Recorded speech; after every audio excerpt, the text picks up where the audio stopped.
Good to see you What's up, again, brother. brother? In a minute. How was your welcome back? Welcome back from your little trip. Bro, I took a little trip, took a little 5 days to Montana Mhm. just to kind of get away. Let's talk about it. I love it. I will. Let me just say this though. Well, to start off, for those listening, we're gonna start our mini series. Yes. What are we calling it again? Rules to be a Rules of man. being a man. Yeah, we have 12. We'll do three. We'll do three, and Yeah. then we'll see how it Yeah. goes. We'll go from there. We will get to it. But Montana. So I'm an East Coast boy. I've always been by the water. Love it. Ocean water, Yeah. that is. And so it's a little, I get a little, I don't want to say sketchy, but it gets It's a little dry. Yeah, I'm far away, bro. I'm far away. But I will say the population Mhm. density, non-existent. Love that. And so let me just say this. People love talking about the wildlife, and I agree. I do love Mhm. wildlife. But for people who don't understand, everything's fucking dangerous. Like Yeah. I saw, a moose family, which I didn't even know that's how they worked, but it was like a bull moose, a female moose, and then two babies. And the babies are just running around almost like puppies, dude. They were chasing each other, bugling around. And people were like, oh my God, it's so cute. And I was like, I wouldn't go, don't go down there. They're cute. Mommy and daddy go fuck Yeah. you I up. was like, stay away from them. They're away from us for a reason. And then you have the bison. Mhm. And then the bison, right? They're fucking huge. But they're just so like, they just seem so like, they're just almost like a big cow Yeah. kind of a thing. I said, yeah, but again, you go into its space, it's going to fuck you up, bro. Like, I don't understand. And because there's also babies running around. So like, it's not, yeah, it's cute from Yeah. afar. The elk too, bro. Elks, bro. I've been deer hunting. I didn't see any grizzlies, but I've seen black bears and stuff in the woods. But the elk, dude, it's like a fucking horse Bigger. with huge antlers, just like super Bigger than a athletic. horse. Wild, dude. So all that. Then you have the weather, the mountains, just like, I don't know, man. It's just the population too, the people that are there, that are not tourists, that live there. Everyone's just kind of doing their own thing. Everyone's nice. Like, they don't have everything locked behind locked cages, when you go to the store. I don't know. It's just a different vibe. Different way of life out there. Just a Now, different how vibe. was the, I mean, I'm super, super excited for Montana coming up in a couple months. Yeah. How was the humidity out there?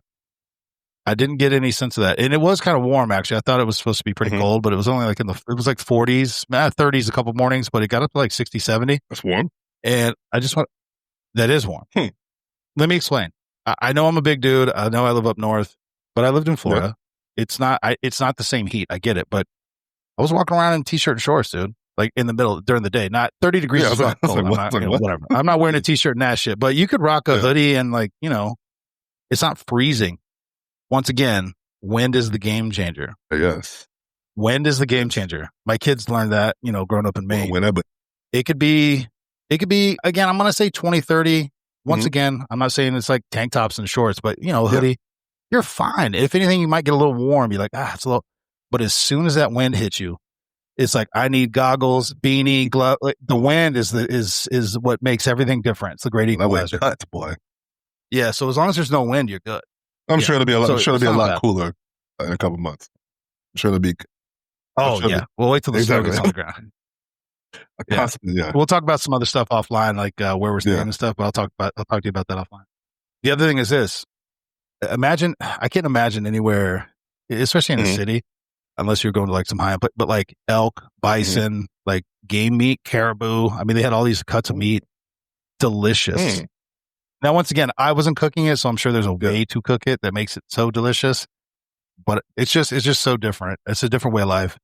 And anyway, I'm glad I went out there. I've already done this rant before, but I feel like it's getting worse flying. And I don't understand. Bro, buy 2 seats, bro. I don't understand. Even when you pre-book months in advance, airlines now can change your flights anytime. And I get why they're doing it. They're trying to maximize capacity. I understand all the concepts, but they change your seats. That I don't like. So even if you paid for extra legroom, you now have to find you paid. I always pay for extra legroom, and if I can get it in the first class without it being like $8,000, I'll do it. If it's a couple $100, it's worth it to me. Depends where you go. Anyway, I always do that, and I always want the aisle just so I need to be able to get up and stretch and move around. I have to be able to do it. I'm too big.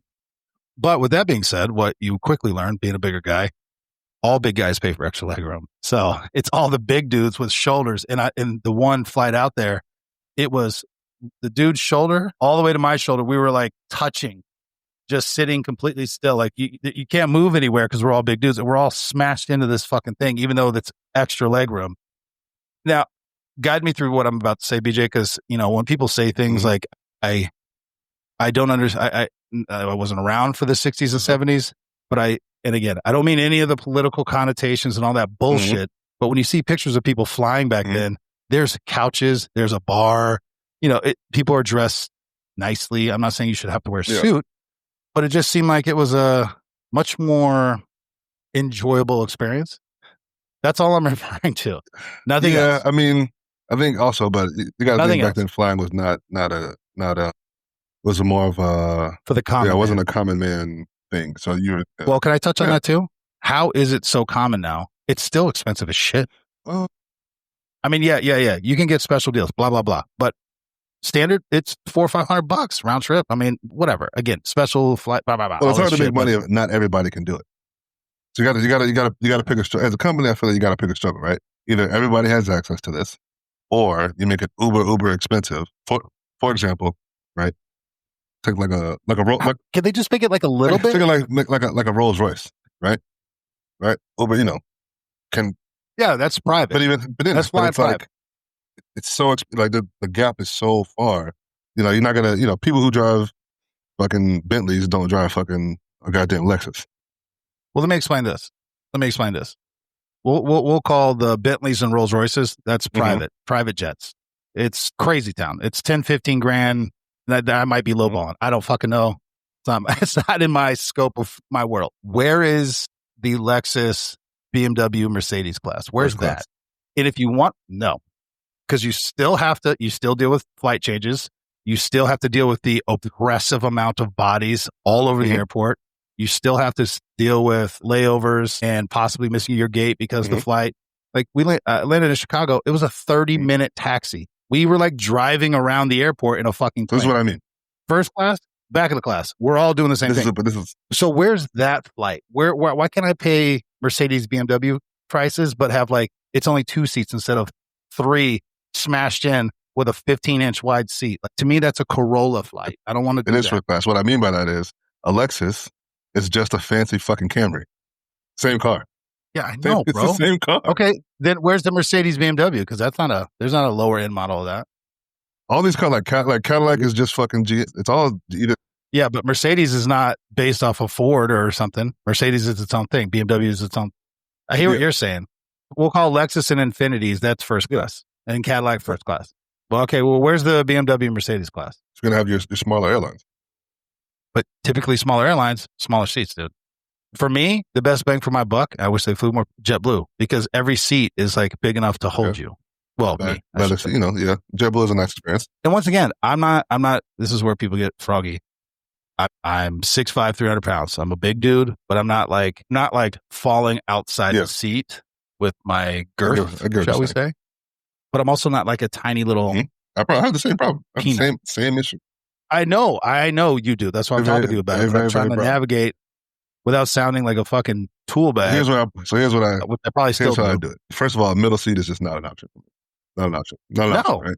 Sometimes I have to, but I really that's not an option, right? So the window, because I plan on I don't get up and go to the bathroom very often, so I usually do sometimes the window, just because I can kind of stake my claim and really not much I can do about it. I don't plan on moving. Right, I'm settled in. We're locked in here. The aisle, especially since now my knees is a lot better than it used to be. I could sit in the aisle on either side, so I don't have to sit on the left side. I need that right side aisle just to be able to right. I don't necessarily have to do that anymore, so I could eat an aisle seat. But the issue with the aisle seat is that again, I am a wider dude, so with the car, they're gonna hit you every 5 seconds. By, I'm just like. So you gotta pick your poison. You gotta pick your poison, and that's usually why I sit. That's usually why I sit in the back too, in the very back of the plane. Is because I'm not getting that constant motion. The people always. To be honest with you, I either like to be in the front or the back. I don't really like being in the middle because you're gonna get it coming and going. I like getting in the middle. So. Yeah, and if I sit in the back, and it's just nature of my personality, sometimes I'll stand up and go hang out in the back with the stewardesses. I just need to stand for a minute. I need to stretch my leg. Do you mind if I just stand for a second? Thank you so much.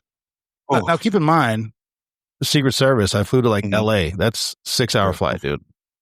Yeah, bro. And I have flown commercial overseas, which again, pick your poison, because sometimes we'd fly on the C-17s, which was cool, but it's not. I don't know if it's not pressurized. The noise. I don't know what I'm trying to say here. Cause I guess it has to be pressurized. Gotta be pressurized. But yeah, the sound is not the But like you had to have noise canceling. Like I'd wear my shooting things and earbuds like, over smashed. Oh, dude. Oh, bro, it was so loud. But you got to lay down. Anyway, I choose that. Going there. I'm good with the noise. But. Well, you think, because then you got to pack air mattress, sleeping bag, because it gets cold as shit in there. Also, because you're way up there. Fine. Also good. Because between you and the air mattress is stainless steel, and that shit is cold. Yeah. Well, I don't know if I told you. I made that mistake one time, bro. I thought I was going to have pneumonia or something. I was like, oh my God, it's I don't know if I'm dying. I don't know if I told you the story. So this is my first time flying in an unpressurized plane. But I didn't know that. Oh, that's right. I didn't know that at the time, right? So for the people who are listening, so we go to a certain part of the country to get our explosives. So we jump on the, our agency has a small plane for doing certain things, usually for like interdiction stuff or whatever. Yeah. But sometimes though, it's a good distance. This is like a day's trip. So via plane. Yeah. You'll be back, leave early in the morning, be back in the afternoon. Cool, right? The whole process is cool. You're on a tiny little plane, you get there, we take off, whatever, right? But I do still think it's crazy you're flying with explosives. Right? But I didn't know that the plane wasn't pressurized. So up there, just trying to take a nap. It's early. It's like 5 o'clock in the morning. Have headphones on, chilling out, got the music on. And as we kind of get into it, I'm like, God, I'm having a tough time breathing, bro. Like, I'm not like a really, really, really concentrate on breathing. And I'm like, I don't want to say anything because I want to be like a bitch. I'm looking around like, hey, this motherfucker think y'all good? Is this just me? I'm about to die up here. And it's nothing you can do. What are you gonna do? Emergency drop out of the fucking sky? I need oxygen. I'm bad, right? So we finally land. I'm like, man, I was like, you guys not having trouble breathing right there? I was just kind of starting to get a little worried. He's like, oh shit, yeah, no, man, my bad. We didn't tell you it's not pressurized. I was like, oh, okay. Oh my God. I was like, bro, I have a serious. Well, can I get some oxygen? He's like, yeah, we'll try to drop it down a little bit on the way back. Try to hit this jet stream. I was like, bro, I thought I was having a serious medical episode. I was in the back of my head, I was like, well, at least I'm on duty.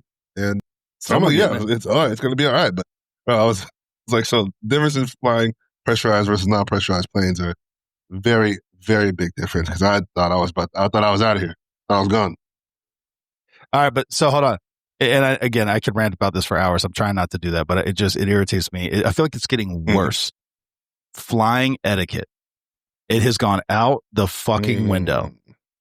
I think I ranted one time about the lady that kept taking her shoes off and like rubbing her sweaty fucking foot, and then was like trying to be nice and let me grab that cup of ice cream. I was like, don't take your sweat foot soaked hand and touch my Once again, this older dude, I think he was lit. He kept taking his boots off and on, and like I'm just like, dude, this is not your living room.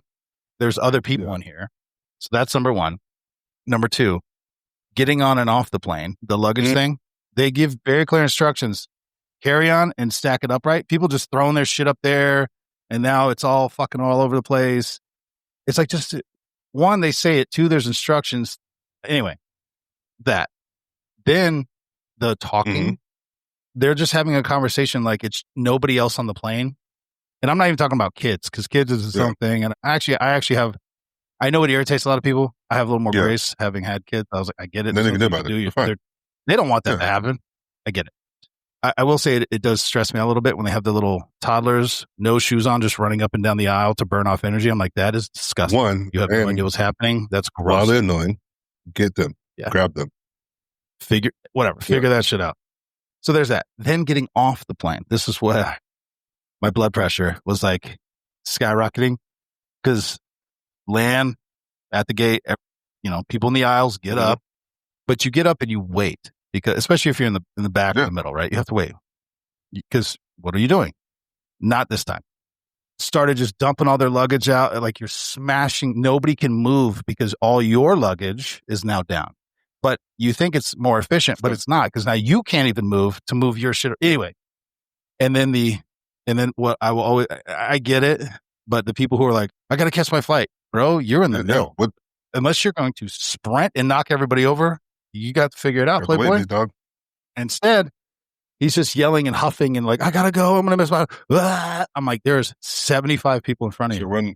I was like, go ahead, you can go in front of me. So he did this. I hope that helps you. I mean, I don't know. What are you gonna do? Yeah. Okay. Also, nobody else gets. Yeah, all right, that's my pet peeve. People standing up immediately as the plane lands. Like it annoys the fuck out of me. I'm like, where are you going? Well, I've seen it a few times where people will stand up too soon because they just think the rules don't apply to them, and then they hit that brake and they're like, and they fucking fall into the fuck. I'm like, well, that's what you get. Yeah, you all right? Yeah, you be all right. And I think I have told this story before. This was a couple of years ago, but there was some lady who did what we're talking about, but I guess she was trying to catch her. I don't know what she was trying to do, to be honest with you, but she was in the back. She took off running. The plane wouldn't even stop yet, all the way to the front and like knocking people. Just I gotta. And then she gets there. They stop. They go, ladies and gentlemen, we'll be departing from the back of the plane. And all you heard is everybody. That was the other thing. It was like 300 people just laughed all in unison because they're like, what the fuck is wrong with that lady? That made me happy, bro. I was like, oh, that's what you get. Now, this is coming from a guy who has missed his connecting flight because of whatever bullshit. I get it. It's stressful. But again, it is what it is, man. You sprinting and knocking people over and being a fucking psycho. I don't know. Anyway, let's get off that real quick and then we're going to get into our main series. I got to throw it out. Oh, yeah. Let's see it. Show it to him. Shameless promotion stuff, but the hard copy. There we go. Very shiny. Come on, bro. Very look at that. Classy, very professional. Looks great. Bro, look at that. And then even with the double. Bro, let's go, bro. It belongs to the library. Beautiful. Bro. Yeah, I might just slide one in there. Just put your own stickers on the side. Just carry books with me and just start sliding them in people's fucking. Oh, yes. And then I only have two options, but the apparel. Oh, bro, I should have brought the mug. Mug looks sick too, but. There we go. The hoodie for the big boys. No, the sleeve is my favorite part of the hoodie. Love the sleeve. Look at that. And then for the professional, which I am happy we went with like the patch, like the badge. Now, see the patch. I thought it looked like a patch, but now that it's actually like you're looking at it, it looks like a soccer club crest. Yeah, dude, that's what I'm saying. I think it looks sick. Shameless plug. There's no shame. You can get that at streettailsnetwork.com. Go to shop, take you right there to it. The other thing is this: all proceeds go to for the apparel. All proceeds go to Blue Cancer Connect with Vicky Speed is the CEO. I'm actually going to have her on here in a few weeks. But so she does so much, it's almost kind of hard to pinpoint down, but it's basically anyone in law enforcement. So it's not just you have to be in law enforcement to get the benefit of help, bills, food, whatever. Like they're trying to help, but also she does a lot of advocacy stuff. She talks about a lot of health benefit or cancer benefits that are it depends on it's agency kind of specific, but she'll help fight for it. A lot of times they don't talk about it. She's started doing a lot of training, mostly out in California right now, but she's, as they grow, training recruits on, hey, you need to know these are things that could be happening and these are the benefits and this is how you address it. And these are the things, if you don't address it, what could happen. But also, I'll tell you a quick story, and I won't name the agency, but she was talking about a story that she's dealing with currently right now, trying to help this young law enforcement professional. Started his career, and the way they do it is like it's 5 years before you could be vested or vet or whatever they call it. He gets leukemia 2 years in. He's in and out. They're trying to fire him. No benefits, no nothing. Not a good look. Because he didn't do his 5 years. Now, did they tell him he had to have 5 years and if he got cancer on the job that they wouldn't help him? No. I say that. They just say, hey, to get your retirement, you got to be here for 5 years. That makes sense. Hey, you get hurt on the job or you get sick on the job dealing with something, we're not going to cover you and we're going to drop you, fire you, and cut all your benefits. I don't think anybody says that. I mean, I think it'd be kind of implied, but yeah, they don't most of the time. Yeah, but you got to really say some shit like that. Imagine being implied, hey, I'm on the bomb team, I get hurt doing some bomb stuff. Oh, you weren't here for 5 years? Drop. No health coverage, no nothing. We're not going to help. We're going to have a problem. Even though you got hurt on the job. This is all. So she advocates for that. She pushes. She helps, push resources. So these are the things that Blue Cancer Connect does. I'm excited to have her on to do a deeper dive on it. But super pumped, dude. We're moving right along. Yeah, it's lovely. That's big. I'm actually happy to be involved with that. Because like you said, I mean, we've seen it happen. Drawing a blank on his name, but it happened to somebody at the office who, I mean, obviously they were vested, but got cancer when they, oh, dude. So it's obviously a huge deal. So that's going to be a good episode to kind of deep dive into that kind of stuff for sure. Yeah.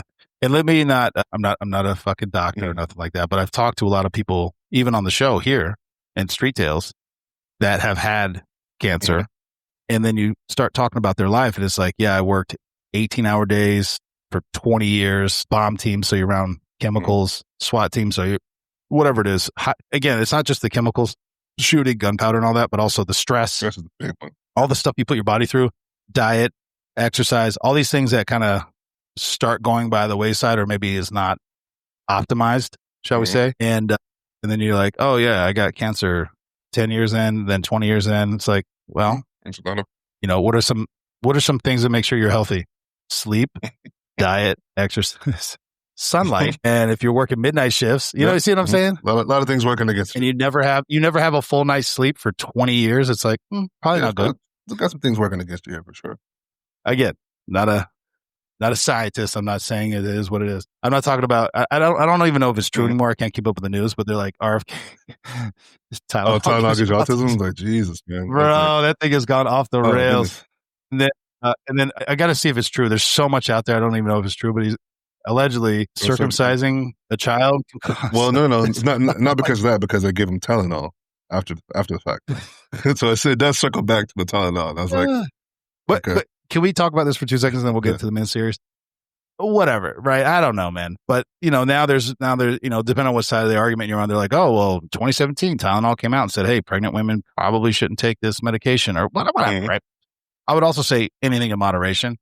But then the adverse to that, if you're like, that's kind of crazy, shouldn't be, and I've seen it all over social media, all these pregnant women swallowing handfuls of Tylenol.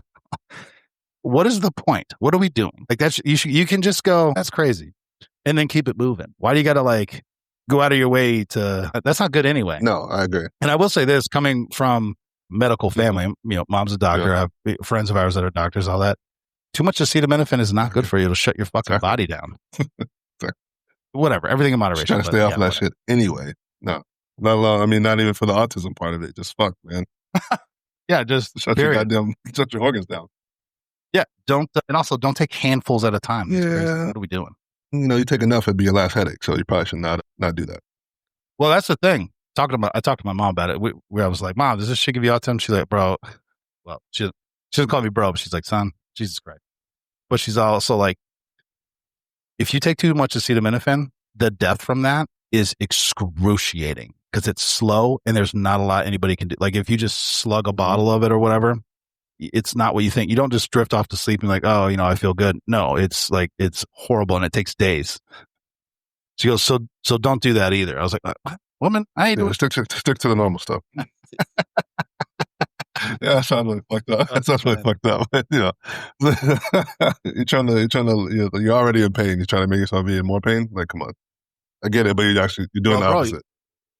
I do get squirrely about when we talk about stuff, but do you remember that? You know what? We'll just phrase it this way. Remember that one I had where it was like a young teenage girl and she took a bunch of a supplement. Remember this one?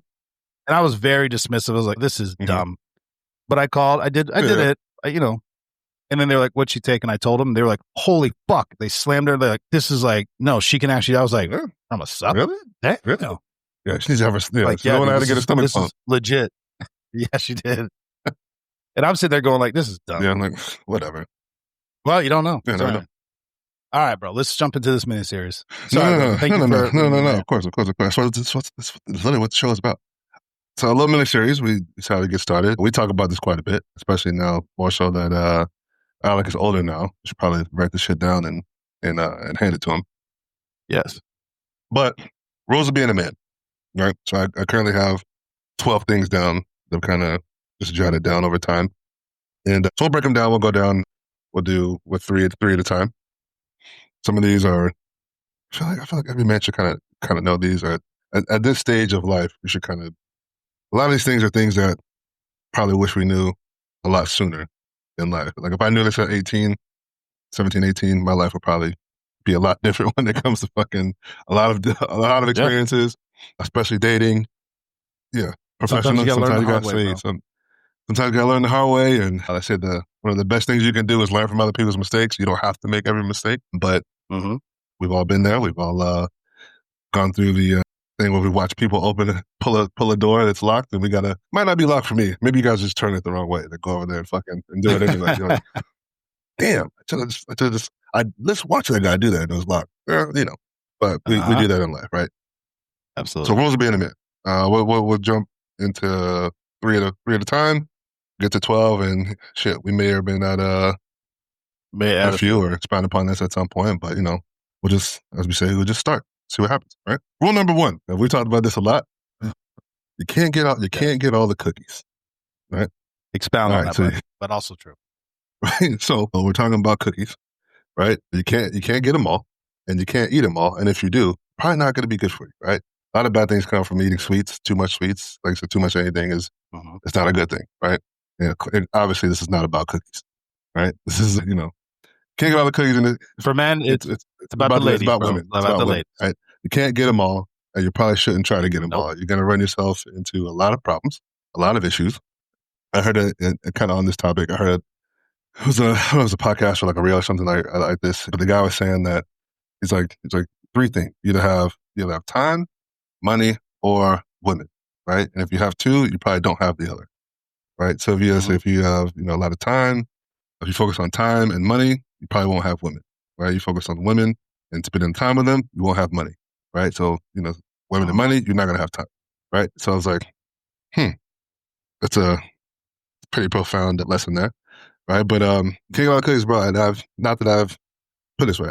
In college, I mean, we've all had our time to be in the streets, as they say, and that kind of be like your main focus. So I don't know if it's Yep. a societal thing, if you will, of how many women can I get, or I got this many girls, or this many girls are after me, or I've had sex with this many women, or blah blah blah, whatever. Right? I found that, especially early on in college, when that was kind of like your focus, you're kind of out in the world, like So I felt like I got over that really quick, very very fast. Bro, football player. Both of Yeah, us were. it was Yeah. available. Yes. And it is a thing. And I used to be like, oh, if you only had, if you were only with X amount of girls, you were in this like lower tier, but oh my God, this dude's been with 200. Like, oh my God, that's crazy. Yeah. Whatever. Right. And it just made it seem like they had more, whatever, charm, charisma, whatever. It was so they were like more manly. That is a thing. Now that I'm older, I'm just like, that was dumb. One, well, there's so many other reasons now, but one, like you're talking about time and money goes away. But two, it's also like, it's like you look back, you're like, was that even worth it? I don't know, man. Like, was it even worth it? Like, I don't know, man. All the headaches, right? God, wasn't worth it. I don't know how I don't know how you fix that because it's still alive and well. And every teen boys, men in the, well, fuck, we know dudes in their 40s still doing that shit, but really prevalent in teenage 20s, hormones are going crazy and they're just, going wild. But when you look back, it's like, bro, and then how many that you treated as just a number were might have been the one, might have been that good partner for you, but you didn't see him that way. You weren't in a position to look at it in that regard. And because of the way you treated him, that door is closed, right? Because you were just on to the next, or I think it was one of our colleagues. She was like, you can't be holding on to one vine, reaching for the next vine. Because all you do is you leave yourself vulnerable, wide open, and you can't give either one the attention it needs. Yeah. You know who I'm talking about. No, I don't know how to expound on that. I found personal experience. I found that, and I think what I mean by I got over that real quick is I found that it wasn't fulfilling, right? It usually left me feeling still empty on it because there was really nothing to it. I mean, it was like, I guess you could say along the lines of like, it's like a number, or like, you did it because you could, or whatever. You're trying to like build status or whatever. But I think when people talk about that, or when other men talk about that, I think I get it. I think what they mean is not necessarily getting multiple women. It's being desired by multiple women will put you in a different status, right? So people, we're not explaining it well to younger men. It's like, listen, obviously, the more options you have, and the more you're desired by women because you're doing certain things or whatever, right? I think obviously back to the lesson, can't get all the cookies. It's not like you don't have to do all that. And I've learned, obviously, as we get a little older, saying no is very, very important. practicing some discernment, practicing restraint will definitely go a lot further. And ultimately, I think, women will respect you more for saying no. They might get pissy, call you gay or whatever, like, oh, you don't want this? It's like, well, no, I don't. Yeah, but obviously too, we've talked about this before. It's like I've been around women, met women. I was like, listen, our interaction or our friendship or whatever, whatever is not predicated off of me trying to have sex. I can be around you without that, and just say, hey, yeah, you're attractive, whatever, cool, awesome, great story. Now that we've gotten that out of the way, I'm not trying to I'm not trying to fuck you. So we're good. Yeah. Yeah, and the other thing is it kind of builds. Again, I'm not the expert at it. I've made all the mistakes, and I'm not sitting here on a pedestal. I can assure you, speaking from just past experiences. But it also creates bad habits in the way that you interact with someone who eventually will be your partner. And I think that actually could apply to men and women. But we'll speak from the men's side right now. But set aside you're worried about STDs. But the other thing is, think about this: when you're out there just rooting around, going, animal style, the biggest fear in your head is like you're going to get someone pregnant too, right? So it creates this fear, like pregnancy is a bad thing. It can.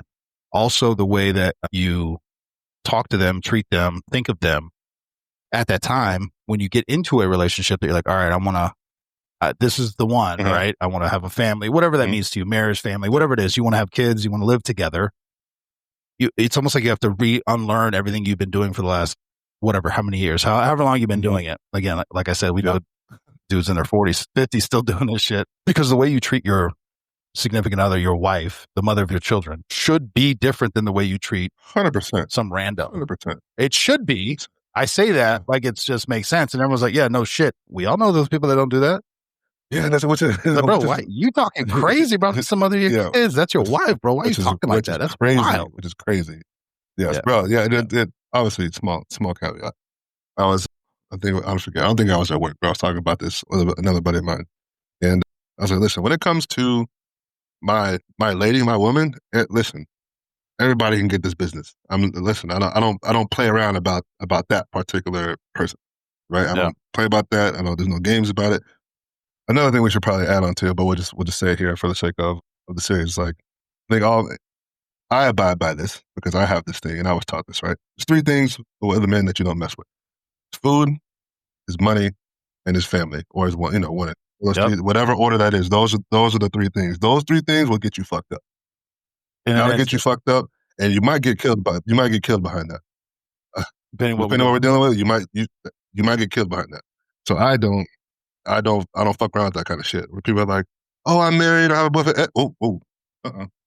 Nope. Absolutely, motherfucking not. Nope. Because I know how I am about mine. Yeah. I expect all other men to be like that about theirs. So we're not gonna get this thing misconstrued. If I have something to say, like for example, I have other married friends and long-term relationship friends. I don't talk to their women unless they're there, or if it's something I have to say to her, it's a text to both of them. But hey, blah, blah, blah. Then there's no side chat, no nothing. Absolutely, motherfucking not. Absolutely not. And we might be tying into be a gentleman, but I know what that topic covers. But to your point, we've talked about this before. If I'm not home, even you, and I know you did that again, and I trust. Yeah, of course. Yeah, we've talked about this before. I trust you implicitly, but if I'm not home, you would be like, nah. You would either wait in the car or on the porch or whatever. Let me know when you're going to be home, and then I'll come back. Yeah. Either way, right? Just depending on what's going on, the nature of it, the idea, the thought, and it's happened to me where I went to go hang out. I was friends with the couple, the family, and they're like, "Oh, he'll be home in like 10. I'll sit. I'll wait right here." No, man, just come in. Oh, no. Imagine, BJ. Imagine your wife. Yeah, let's just say, for the purpose of the conversation, your wife. You got two kids, whatever. You come home, even if it's your boy, it doesn't matter. I'd say I make an exception for family, but maybe it's not your family for this exception. But your friend is just in your spot on the couch, laid up, and your wife is serving him a drink, some food, being a good host. But you just came home from whatever work or whatever. You're like, nah, it just doesn't sit right, bro. It just creates that like, how long you been here? Yeah, it doesn't sit right because that's some shit. Let me check the ring camera, bro. Hold on, how long you been here? That's some shit that I would do. I would not leave any room. No, you can't do it, bro. It's absolutely fucking not. Oh, I don't. Yeah, and it doesn't have to be because they're what. I think we've talked about this before. It doesn't have to be. It's like never in my life would I ever. Right? Never would I ever. But You don't even want to give the perception. Nope. You don't want to put the thought in the head, bro. Absolutely not. I want to be above approach on all of that shit. No. Also, to your point, texting, because I have friends that have, girlfriends, wives, whatever. Under extreme circumstances, would I ever text the spouse or significant other? Only if it's because like I can only think of two reasons why I've ever done it. I was trying to do something nice, like a surprise for their husband, my friend, right? And I said, hey, I want to like circumvent a little bit, element of surprise. But I mean, really, once you open up that line of communication, though, you got to be careful, because you also don't want to get to the point where it's like, we've talked about this before. I'm friends with you. I am friendly to your wife, but if something ever happens, you're my friend. I'm not going to be able, hey, can you talk to BJ about, no, I'm not doing that. I will not. You better call somebody else. I've tried to explain that to people. And, dude, let's just talk about it, because I've talked to Mo about it and Frank. Mo and I talk a lot. We all do, because one, business-wise, but also I worked with Mo. I have multiple times said, Mo, is Frank cool? And I've even texted Frank, hey, I never want to disrespect your home. This is, again, Frank he's like, yeah, bro, nah. And I guess this is what it was. I think somebody told me this one before, because, Mo will call me, or, a female friend. And if I'm with somebody, I'm like, hey, are you cool? The difference is, you sit and talk to them while I'm right here or on speakerphone. You know what I mean? As opposed to Mo's calling me, go sit down on the deck. So you can't hear what I'm saying. Well, hold on. Wait, we don't, It's the way that you incorporate, right? So anyway, I do think about these things, and I have, over the course of years, just be like, Frank, I never want to disrespect your home, your family. Mo's different. Mo's hard to describe for me. I don't know how you describe her. I mean, she is a friend, but she's also, she's more than, she's like a mentor as well. She's always, it's hard to, she's a friend, but I guess for both of us, she came into like our lives as more of like a mentor first. The friend thing came secondary to like the mentor thing, because a lot of it was like she's like guiding us through career wise and kind of shit, whatever. So like the friendship part came, I think, after the mentorship part came, but it's a little bit different. For sure. Yeah, but that's some shit I don't play. But I had an ex-girlfriend one time be like, oh, I know you're not cool with like, what if I, scenario wise, like, let me back a second. I heard a guy say one time, he's like, listen, I don't know what women don't get about having male friends that men don't like or don't appreciate, right? Yeah. I was like, it's more of like a respect thing, right? Like I said, I, as a man, know this, so it's more of like a courtesy between other men, between other men of like, oh, absolutely not. So to me, if another dude knows that this is my lady, whatever, well, and we'll still like hang out or like talk to you or talk to your woman and try to hang out with her. I was like, to me, now one, disrespect from her. Why are you doing this? Disrespect from him. Why the fuck are you doing this? Because you should know universally. You should know ahead of time universally. This shit's not fucking cool. Yeah. All right. So the guy he was saying, he's like, I don't understand what women. He's like, if you have male friends before I get there, that's one thing. That's one thing. It's like, but you kind of. He's like, really. He's like, kind of, right? He's like, I can't really say too much about that. But he's like, but you getting new opposite sex friends while we're together? Absolutely. Are you fucking kidding me? Are you crazy? No. And I had ex-girlfriend be like, scenario. She was like, well, what if, I want to get lunch with, co-friend. We get, I get invited, but you can't make it. Do I still go? I'm like, what? She's like, I know you probably wouldn't be cool with that. So why are you asking? Yeah, you know the answer. You know how I feel about that. So why? That's crazy. You gonna go have lunch with another dude? You just hell no. You want me to go have lunch with another chick and then pay for it and then walk her to her car and open the door, all that kind of shit? No, looks crazy, doesn't it? Exactly. Yeah. Wow. Right. Correct. Well, once again, I will say this is where you have to change. This is what I'm talking about. When you were single, having fun, doing your thing. Which again, listen to me. I think there's clearly a difference between men and females. I get it, but again, it was on some social media thing, and the little clips or whatever. They're like street interviews, like whatever. It was like they asked the dude, "How many girls have you taken down in one night or whatever?" And he's like, "1." I didn't do that. And his girl was like 10. And he was like, "What?" I look at you differently. He goes, "Hold on. Let me understand this." And like this was like in the street. I don't know if it's real. I don't know. Half the shit's bullshit. But he's like, "You have sex with 10 different dudes in one night?" Yeah, but that was before I met you, so it doesn't matter. He goes, "Yes, it fucking does." Are you kidding me? I would say though, if a dude's out here slanging down 10 chicks in one night, that's. I know it's a double standard. I know it is, but it still would be like, bro, that's wild, bro. That's reckless. That's crazy work, right? It's crazy work, and you probably shouldn't be doing that. You should not be doing that. There's a lot of like we just talked about the reason why you shouldn't be doing that.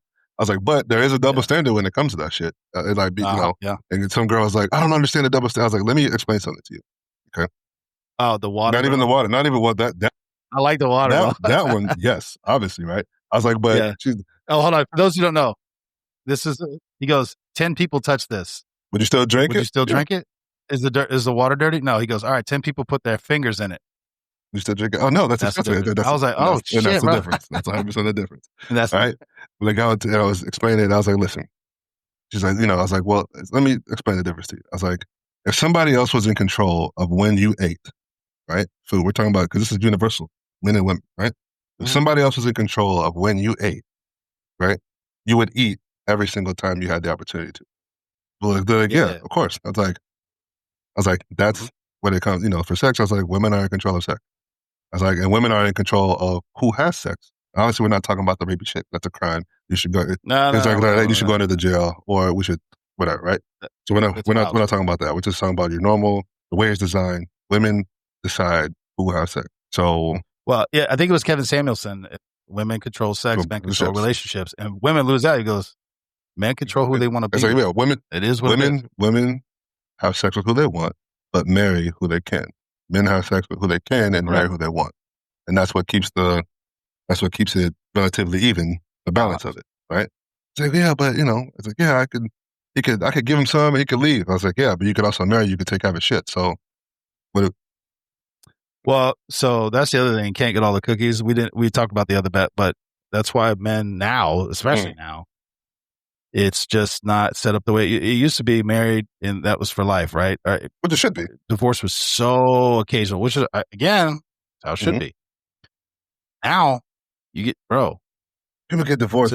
I don't want to go down this road but even if it wasn't the dude's fault, like I've heard crazy stuff, and again, it goes both sides. Blah blah blah. I don't need to have to do the whole preamble, but the dude's on the hook, bro. Regardless, always, almost always. You took an oath. You took responsibility. Like, well, that feeds into our second one, right? Second. Yeah, let's move on because that's a whole nother. And I don't want to get. But that kind of, I have personal feelings. Yeah, but that kind of feeds into the second one, right? Is as a man, you should be prepared to pay twice, right?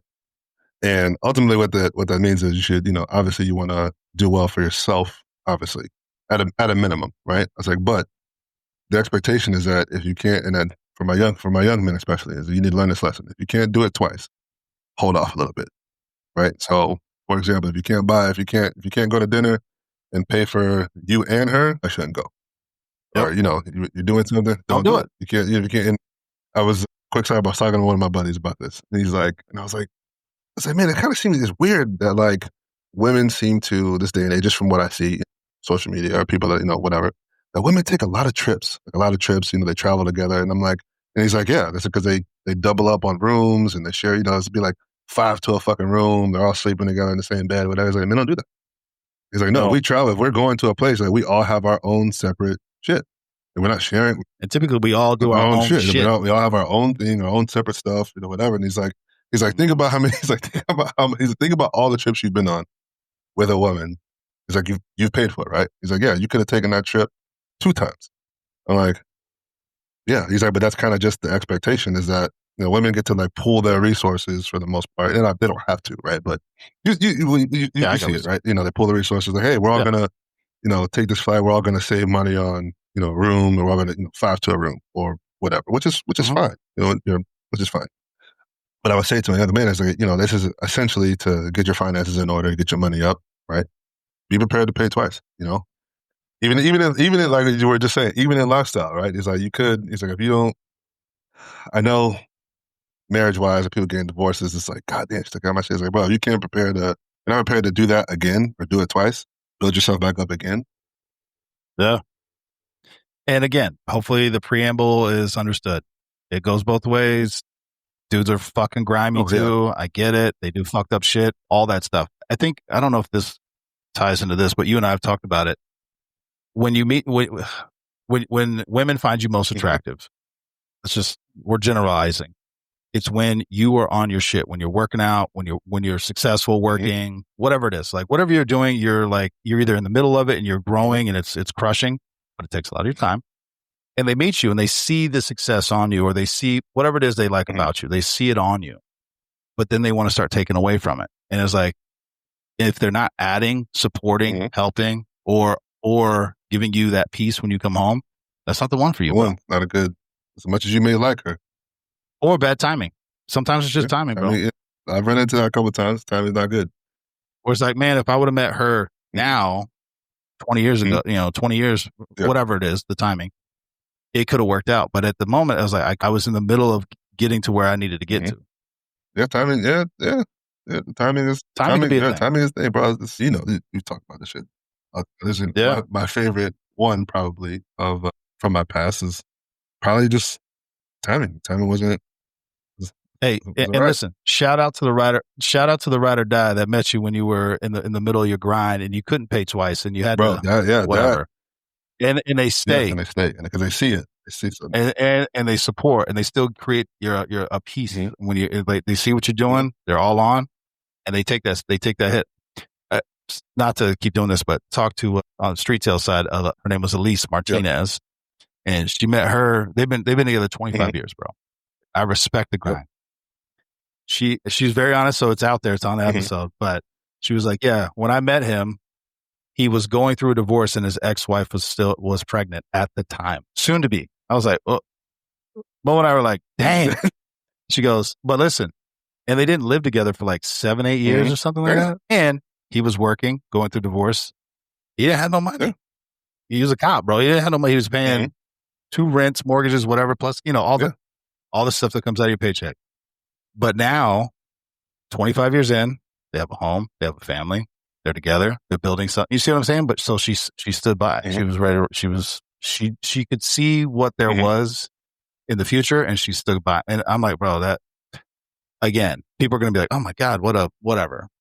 But shout out to the ride or die, bro. Listen, she gave that man peace when he needed it while he was going through hell. This is very, very important. Imagine trying to divorce your wife and she's pregnant with. Jesus Christ, bro. Oh, that was a whole nother story. I was like, whoa, bro. Like, that is a nightmare. Oh, my God. I can't get it back, bro. Yeah. A nightmare scenario. Jesus Christ. And then you meet somebody who you really like. But hey, but also, I didn't even say this. I should have said it. I'll probably bring it up next time. But I was like, shout out to him that he was just straight up honest. Yeah. Like, look, this is who I am. This is what I'm doing. This is what I'm going through. This is where I'm going. You can come along, or I understand if you don't want to. It's too much. It's my vision. Yeah, I get it. My vision is where I play. This is what I'm bringing to the table. It's going to take me time to get there. Shout out. She's like, I see it. I'm down with you. Yeah.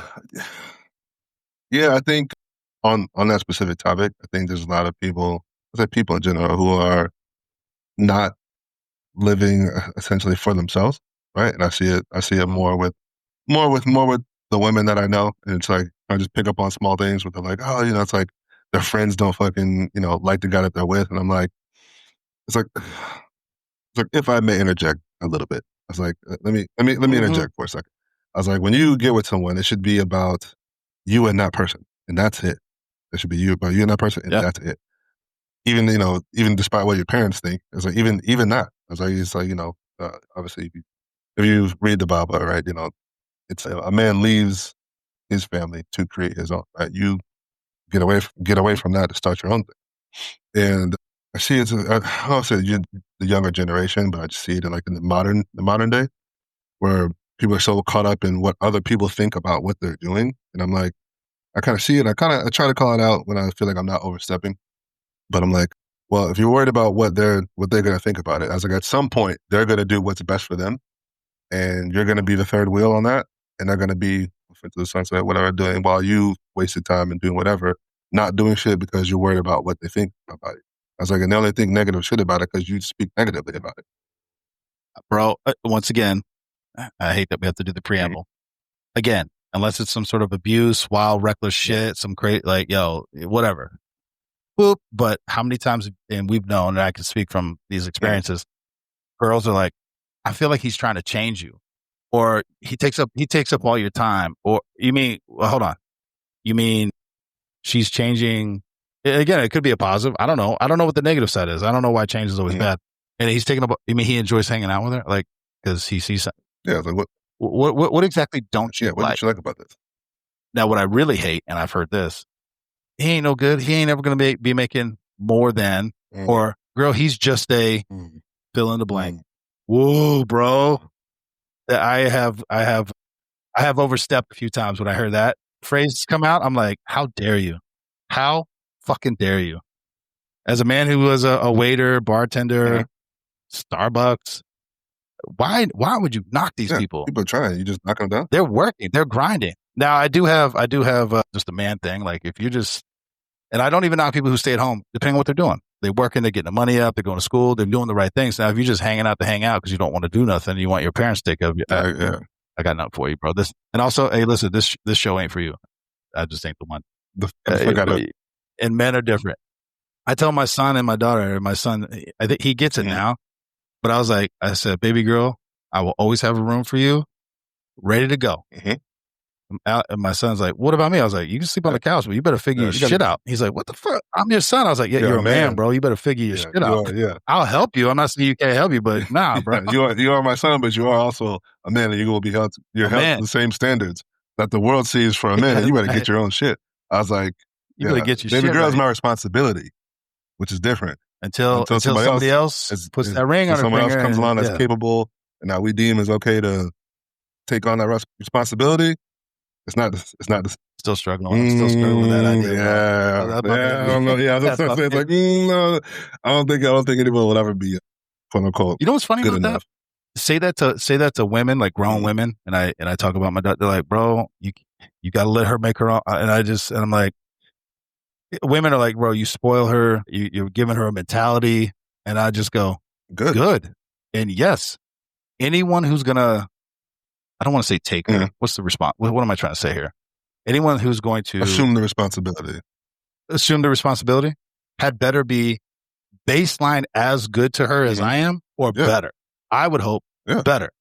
She's my daughter, so I'm still. And I hope that she would. And I hope check her. I still check her ass. Exactly. And I hope that she would. I hope that she would choose that when when the time is like it's like no, we're not gonna let your little dusty ass son come treat my favorite girl like shit. Get the fuck out of here. Get the fuck out of here with that shit.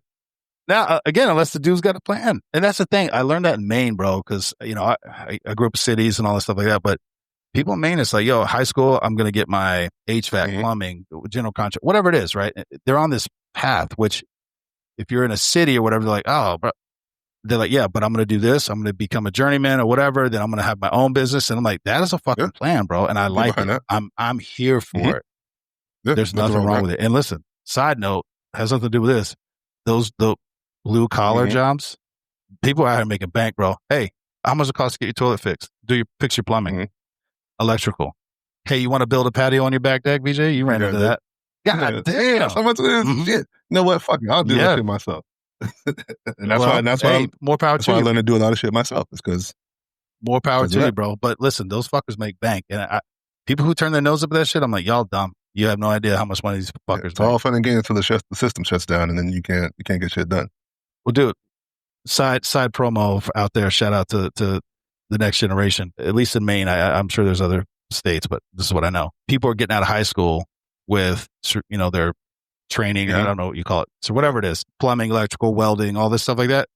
High school, no debt, 80 to 100 grand a year. HVAC, that was the other one. Just like that, bro. Oh, no debt. Tell you, bro, if I could do it again, I'd be making some different. I'd be making some different choices. I would want to do it just to have the life skill. Yeah, 100%. Because I'm like, there's so many things. I'm like, I bet I could figure that out. And they're like, oh, look at YouTube. Yeah, look at YouTube and try to rewire your house. Yeah. Go ahead, bro. Go ahead. Hey, try to change your own brakes on your car if you've never done it before. I'm doing. Let me change your brakes, and then I'll start changing mine. Let me try yours first, and then I'll circle back to that. Then I'll circle back to that after the fact. Let me try it out a couple of times, then I feel more confident.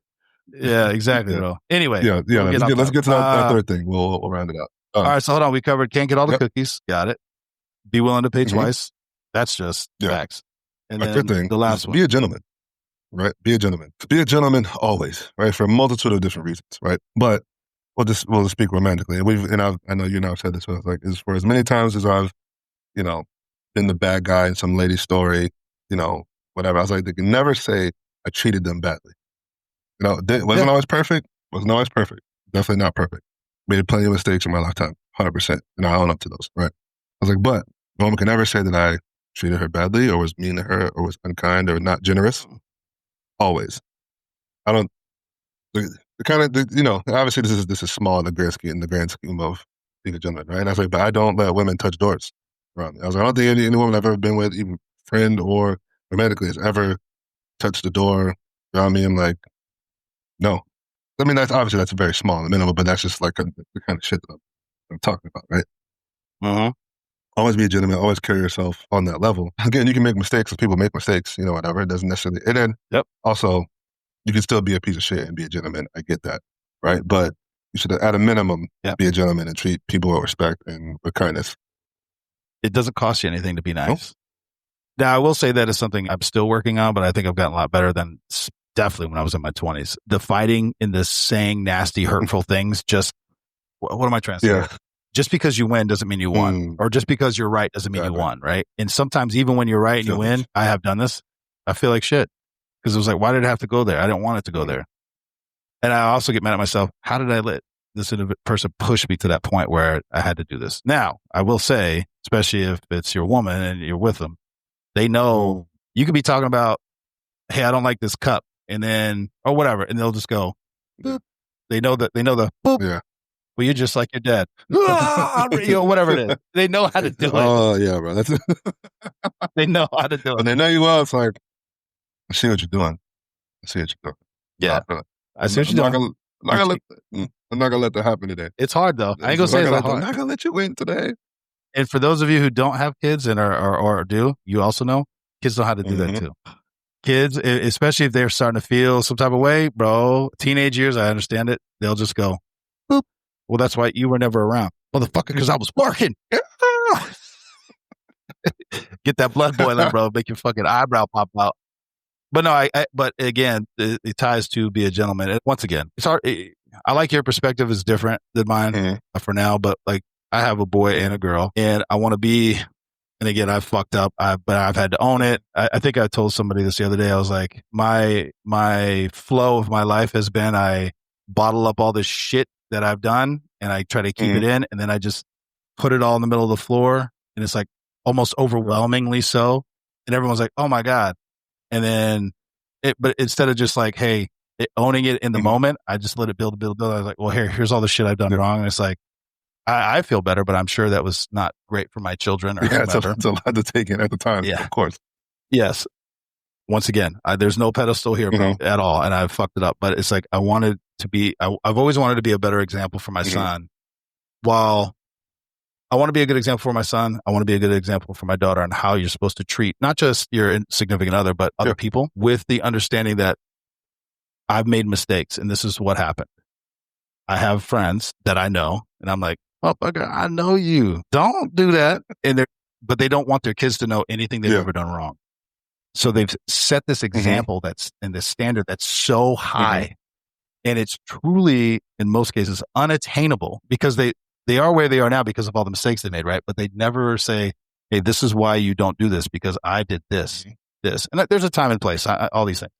You don't need to tell your 8-year-old, your mom and dad used to be hoeing it up in the club. I shouldn't do that, right? I get it. You need to show that, hey, look, this is why I know this and this is what happened. And it hurts, bro, when your kids find out, like, you're not perfect. You're not all knowing. And then you see that look in their face go, you did that, Dad?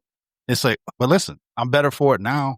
But to your point, I think obviously we talked about this before offline, but I think it creates, when you're too perfect, you alienate yourself. Right. Right. So they feel like, damn, you know, now they feel like they can't come to you because you seem infallible, right? You never made a mistake. Never made any mistakes. So when they do something wrong, they do make a mistake, or they need some guidance, they need help, and I got to come to you because they're like, but they're more worried about you being upset as opposed to gaining some wisdom and gaining some guidance from you, which is, and also too, I think it also helps if they do see some of your pitfalls and it makes where you are kind of it makes it more realistic, right? So it's like, it's like, oh man, my dad's so perfect. I can never, mask this or do whatever. It's like, well, first of all, of course you can, because you're mine. You come from me, so of course you can. You got the moxie, right? But but I can give you the steps. I can give you, hey man, I've already made that mistake. You don't need to do that one. It's just like, hey, look, if you do that, these are this is what's likely to happen. A, B, and C, right? So after a couple of times of them doing like minor stuff, right? So hey man, you need to go do your work before you go do this, and this. Oh well, I'll be able to get. Okay. Hey, if you don't, these are the things that are probably gonna. It's like the term like getting gas in the morning is always a terrible idea, right? You should definitely get gas the night before. I was like, hey man, you should get gas now, because if you don't, you wait, you try to get it in the morning, it's gonna be a car accident. There's gonna be traffic. Some shit's in the way. Some lady's tire's gonna fucking roll into you. Like all this kind of shit that could happen when you could literally just handle it now. It's like, but never put off tomorrow what you can do today. Yeah, enough of those things can. This might be a different topic, but I just want to say it at the moment. I have a thing.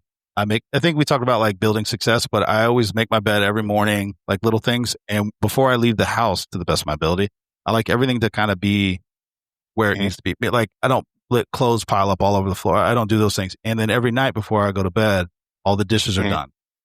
Again, I do my best.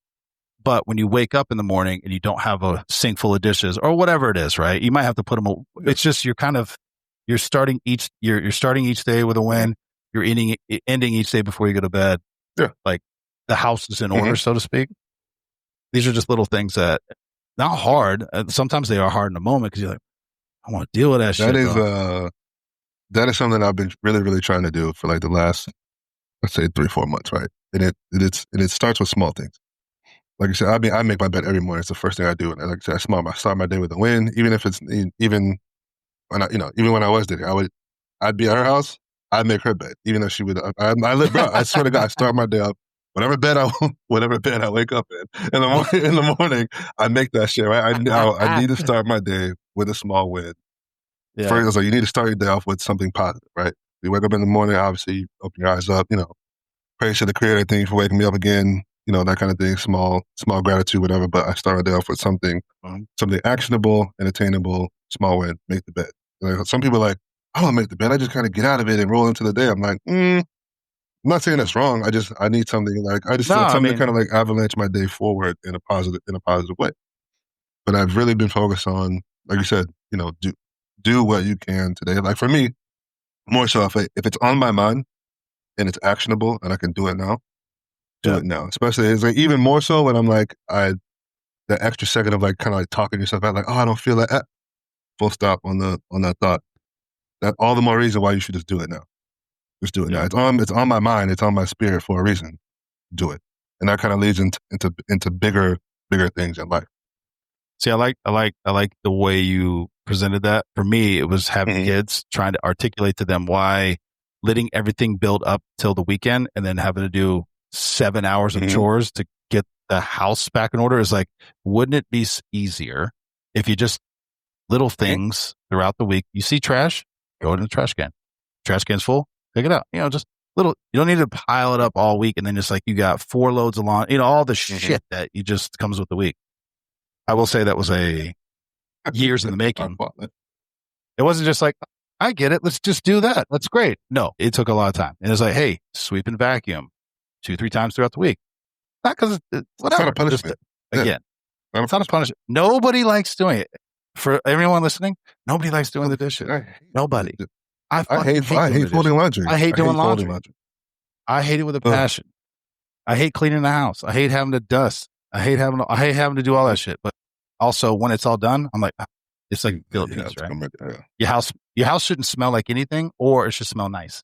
It shouldn't smell like the trash can that you're now doing Jenga, trying to see if you can put it so it doesn't fall. That smells like shit.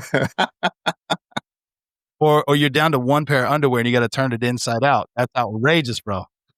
Yeah, I've had to do a couple of emergency washes, for like uniforms and shit. But it's like you don't want to run into that on a weekly basis. It sucks. No, come on. Yeah. You shouldn't be doing emergency loads for fucking underwear and fucking undergarments. Get the fuck out of here, bro.